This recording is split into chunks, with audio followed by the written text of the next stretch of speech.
Adi's heart thumped with hope as she stepped down from the rusty village bus.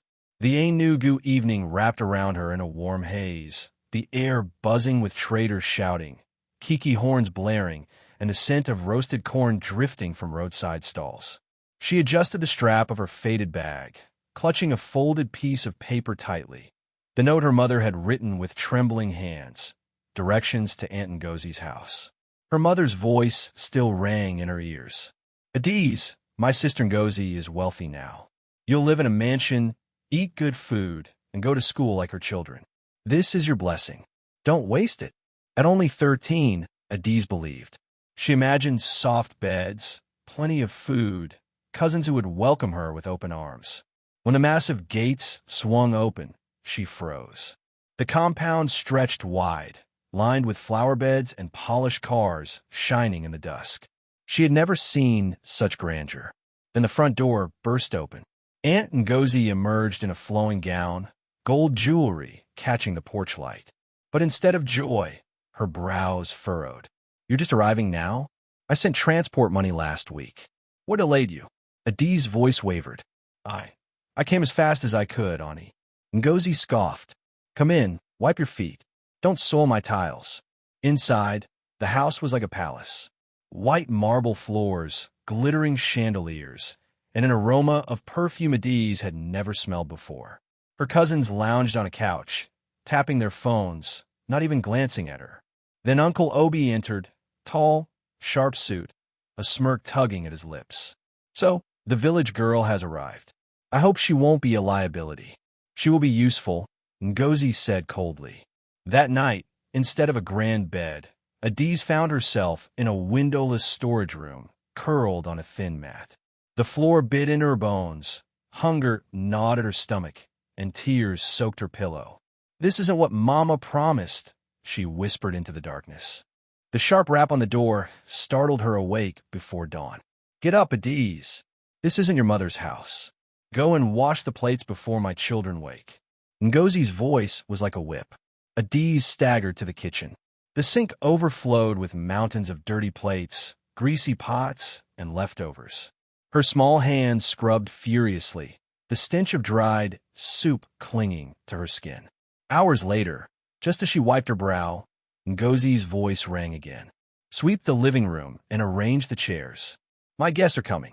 Her cousin Chinyu strolled in, gums snapping between her teeth. She flung her uniform into Adiz's arms. Iron this. I don't want a single crease. Adiz hesitated, too tired to speak. Chinyu's eyes narrowed dangerously. Do you want my mother to throw you out? Fear froze her. She nodded quickly and began ironing. By evening, her body screamed in pain. Nobody asked if she had eaten. Alone, she sneaked a crust of bread from the kitchen, only to hear a thunderous voice. Thief! Uncle Obi's figure loomed in the doorway. So after all the food in the village, you came here to finish us? Tears pooled in her eyes. No, sir. I was just. Shut up, he barked. Drop it. Adiz placed the bread down slowly, her stomach twisting. That night, she swallowed her hunger along with her tears. Days blurred into weeks of endless chores. Adiz's world became soap suds, mops, and insults. One afternoon, as she mopped the parlor, Chinyu deliberately kicked the bucket. Water splashed across the polished tiles. Oops, Chinyu smirked. Clean it up. Adiz clenched her fists, but she had learned that defiance only meant more punishment.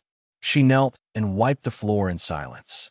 That evening, Uncle Obi arrived with friends. Ngozi barked at Adiz, set the table quickly. Don't embarrass me. Her hand shook as she carried drinks. The glass slipped, shattering across the tiles. The room froze. You stupid girl. Ngozi's hand clamped her ear, twisting hard. Do you know how much that glass costs? No dinner for you tonight. Tears burned her eyes, but she muttered, I'm sorry, Ma. Sorry for yourself. Ngozi hissed. As Adiz picked up the shards, laughter rang from the living room where her uncle's friends ate the food she had cooked. That night, lying on the cold floor, she whispered into the dark, Is this my destiny? Another evening, as she served drinks, one guest frowned. Obi, this girl looks too small for all this work. What about school? Shouldn't she be studying? Ngozi rolled her eyes. School? She came to work, not waste money. But the man, Mr. Afani, leaned forward. Every child deserves an education. I'll personally sponsor her schooling. The room fell silent. Adi's heart skipped. Hope. After years of despair, Ngozi forced a smile, her eyes burning. Since you insist, fine. That night, Adiz lay awake, clutching the fragile flame of hope. The next morning, Afani arrived. Adiz, get ready. We're enrolling you today. Ngozi protested weakly, but he cut her short. A child's education cannot wait. At a modest school in Enugu, the headmistress smiled kindly. Work hard, my dear. Don't waste this opportunity. Clutching brand-new books, Adiz whispered, Thank you, sir. Back home, Ngozi's silence was icy, but Adiz didn't care. For the first time, she had something bigger than chores, a chance at freedom. On her first day at school, Adiz's hands trembled as she clutched her books. The compound bustled with children in neat uniforms, their chatter filling the air. Would they laugh at her? Would they see she was different? A house girl? The teacher smiled kindly. Class, meet our new student, Adiz. Make her feel welcome. Whispers spread. Adiz's face flushed. Then a girl with warm eyes, onion eye, patted the empty seat beside her. Come, sit here. Relief flooded Adiz. She sat down, listening intently as lessons began. At first, the words blurred. She struggled to read aloud, her voice shaky.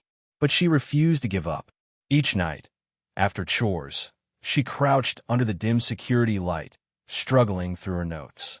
Soon, her persistence shone through. Teachers began to notice. One day, as she solved a math problem on the board, the teacher clapped. Well done, Adiz. That's correct.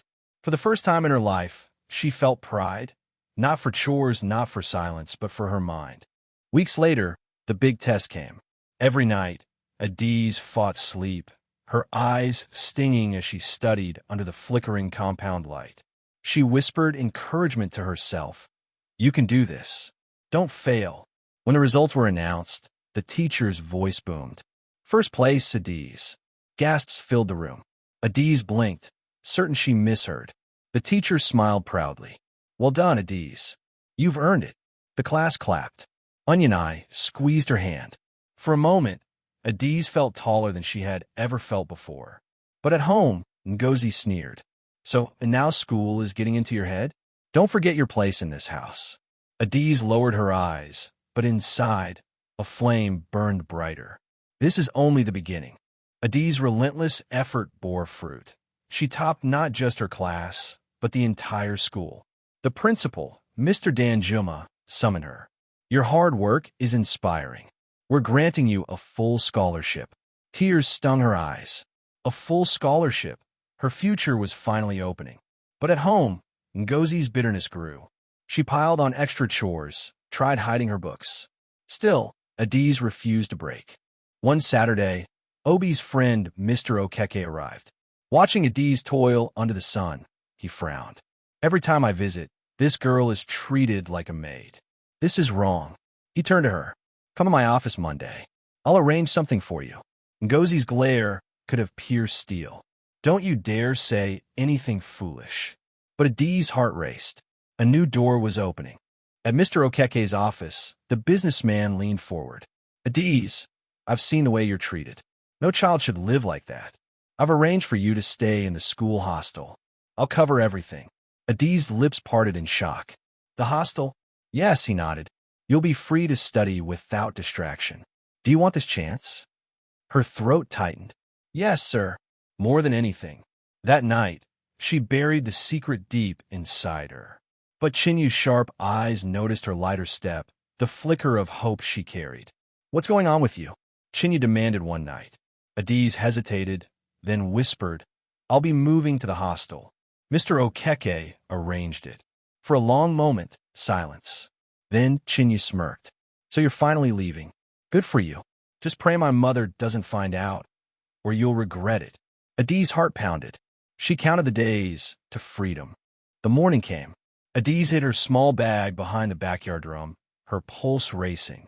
I'm going to the market, she told Ngozi, keeping her voice steady. Ngozi eyed her suspiciously. Come back quickly, or there'll be trouble. Adiz forced a smile and stepped outside. The moment she turned the corner, she grabbed her bag and ran. Her slippers slapped against the dusty street, tears streaming as she whispered, just a little further. At the school gate, Mr. Okeke's car waited. He looked at her, eyes soft. Are you ready? Adiz's chest heaved. Yes, sir. More than ever.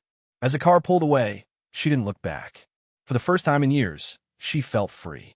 At Mr. Okeke's house, Mrs. Okeke welcomed her with a wide smile and open arms. This is your home now, my dear. Eat, rest, learn. No one will mistreat you here. Adiz broke down, sobbing against her shoulder. For the first time, she felt safe. The new school wasn't elite, but it was real. Though she struggled at first, stumbling over words, lagging in arithmetic, she fought harder than ever. Every night, Mrs. Okeke helped her with homework, and Mr. Okeke reminded her, You are smart, Adiz. You just need time. Slowly, she blossomed. Teachers praised her. Classmates respected her. Kunnel, a classmate, told her one afternoon, You'll be the best one day. For the first time, she dared to believe it. Years passed. Adiz soared through school, topping her classes, winning scholarships. At 18, she gained admission to the University of Nigeria, Nsukka. The girl once mocked as a servant now walked with purpose. She studied business administration, worked part-time, and saved every naira. With grit, she started a tiny retail shop, just one store, barely surviving. But she poured her soul into it. By 26, Adiz had transformed her little shop into a chain. She made a bold move, buying a failing shopping mall in Enugu and reviving it into one of the city's busiest centers.